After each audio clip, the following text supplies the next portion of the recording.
This is a problem from the Nordic Mathematics Competition of 2019, as you could have guessed from this number right here.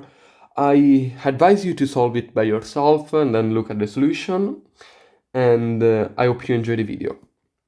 Now, first thing which you might want to try is to organize the numbers in a neat way.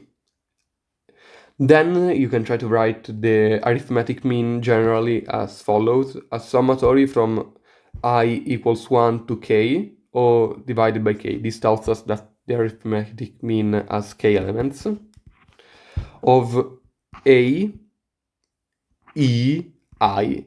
This is just a random number from 1 to 2019. This tells us that we simply take for every I up to k numbers a random number. So it might be 3, 5, 2, and so on. And this is sufficient. The following which I'm going to state is a sufficient, but not necessary condition. And that is, if every k divides every a belonging to the set, then the arithmetic condition, the arithmetic mean, is always integer.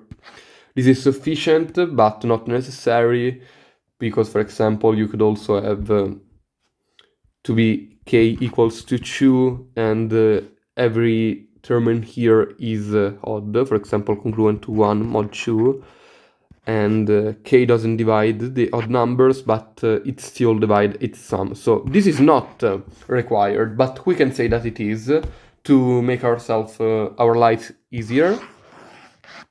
And so what numbers can we choose which are all divisible by k, in which k is between 2019 and 1?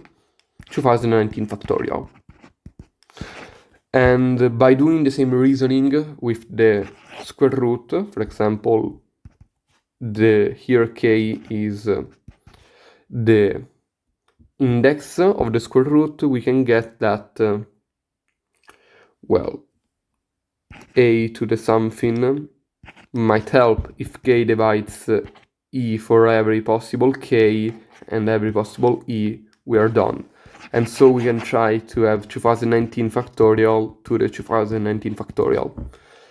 But we can't have a set of only 2019 factorial, so we add something that doesn't take the condition we have just given. So we add 1 to the factorial, because we are just adding new factors, we're not removing anything. And so the set will come out to be 2019 factorial to the 2019, 2019 factorial to the 2020 factorial, and so on. And indeed, every square root, every root index I should be an integer. And now comes the tricky part, which is there an infinite meaningful set?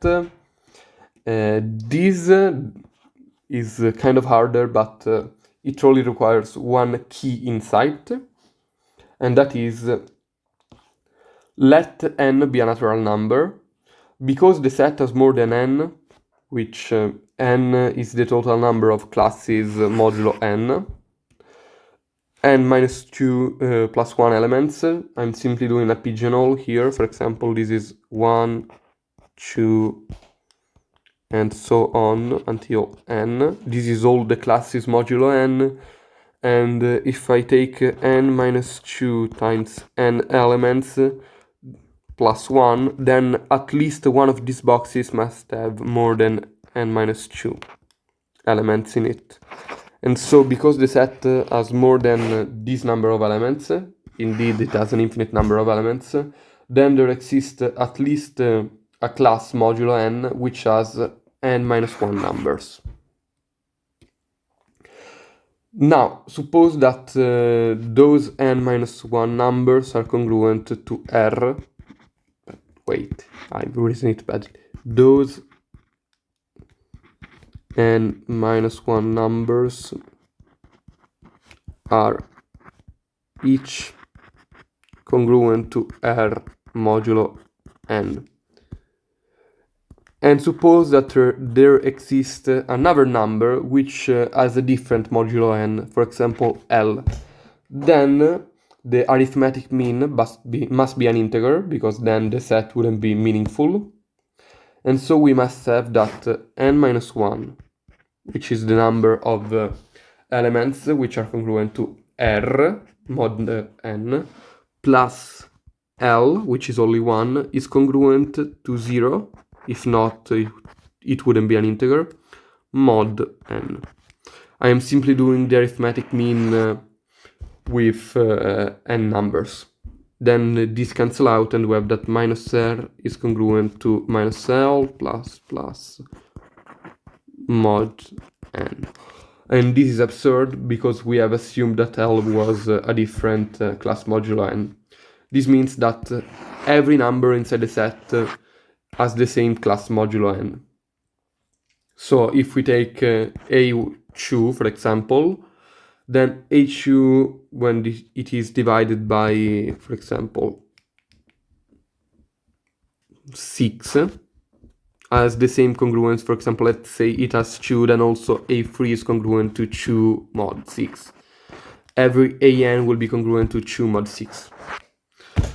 And now, this basically solves the problem, because if the set is arranged in numerical order, and this is a strictly inequality because no two numbers are the same in the set, we have that if we take n to be equal to b2, then every bn must be congruent to 0 mod b2. But because we have just said that b1 is smaller than b2, and the set is of positive integers, so it can't be 0, we have that 1 is greater or equal to b1, which is greater or equal to b2 minus 1, and so it can never be congruent to 0 mod b2, b1. And we have reached an absurd, because we have that two elements in the set are not congruent to the same modulo n. In this case, n is b2, and so such set is impossible to ever achieve.